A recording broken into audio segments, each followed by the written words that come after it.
What's going on, guys? My name is Mr. Hurricane, and I don't think anybody saw coming what the Vikings did last night in the first round of the 2013 NFL Draft. We all knew the story coming into this year that there was a lack of elite talent. The strength of this class was on the defensive front and on the offensive line, and we saw the run go right down early. It was offensive linemen 1, 2, and 4, the top 3 tackles, and the Vikings were fortunate enough, my favorite team of course, to end up with one hell of a value at 23 overall in Sharrif Floyd. And I think the deciding pick there was the Raiders did not take him. They traded down. I'm like, okay, they're going to take Sharrif here. Great move. I had mocked him number 3 in my mock draft. And they took DJ Hayden.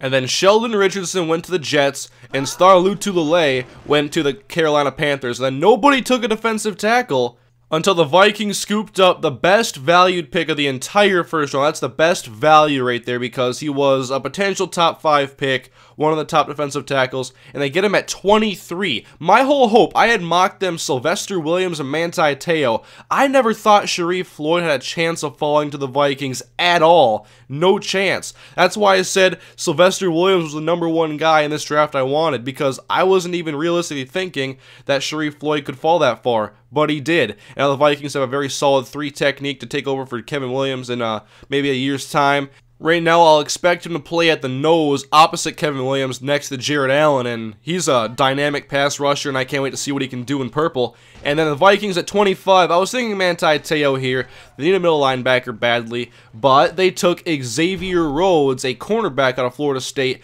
And to me, this fills a need at cornerback, and it also is a great pick because of the division the Vikings play in, defending the likes of Jordy Nelson, Brandon Marshall, Alshon Jeffrey, Calvin Johnson, and there's going to be more guys probably drafted to probably bolster some of these teams, so the Vikings have to get cornerback depth.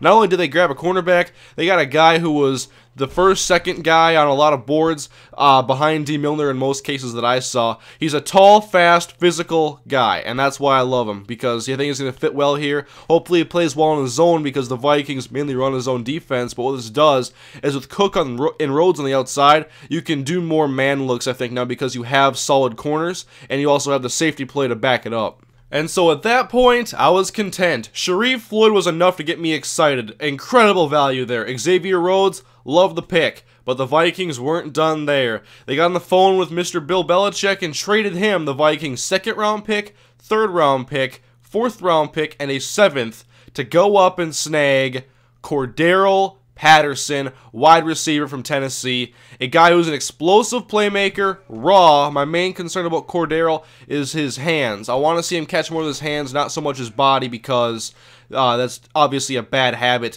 but he's a dynamic threat with the ball in his hands. He has incredible elusiveness for a guy who's 6'2". He's got great speed, and there is your field stretcher, folks. Cordarrelle Patterson, and also this is a great fit for the Vikings because he's not asked to be the guy. Like, what if the Rams had taken him instead? What if the Rams took Cordarrelle Patterson instead of Tavon Austin? They don't have a lot else there to take away attention from Cordarrelle. They have Chris Givens, Isaiah Pead, and Jared Cook. That's it. With the Vikings, he is now complementing the likes of Adrian Peterson, Greg Jennings, Kyle Rudolph, and then you add in the talent of Cordarrelle Patterson. I'm excited. I know he's a risky player because he's raw and inexperienced. He had 1 year in the SEC after playing junior college. But don't you guys think this is the right situation for him to be in? Because the Vikings have a good receiver coach in George Stewart. I'm hearing Chris Carter's going to spend some time with him. He can learn under Greg Jennings, and he's not asked to be the guy from the beginning. He may only be a returner right away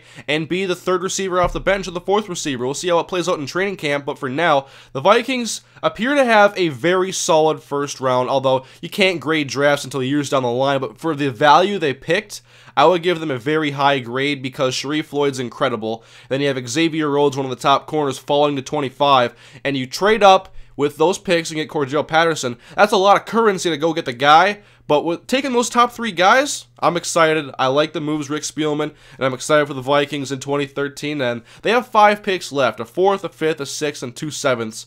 And I can't wait to see how this draft pans out, and now I can't wait to get the training camp and preseason and the regular season, but what do you guys think? Floyd, Rhodes, Patterson, the new triple threat in Minnesota. Should we be excited? I think so.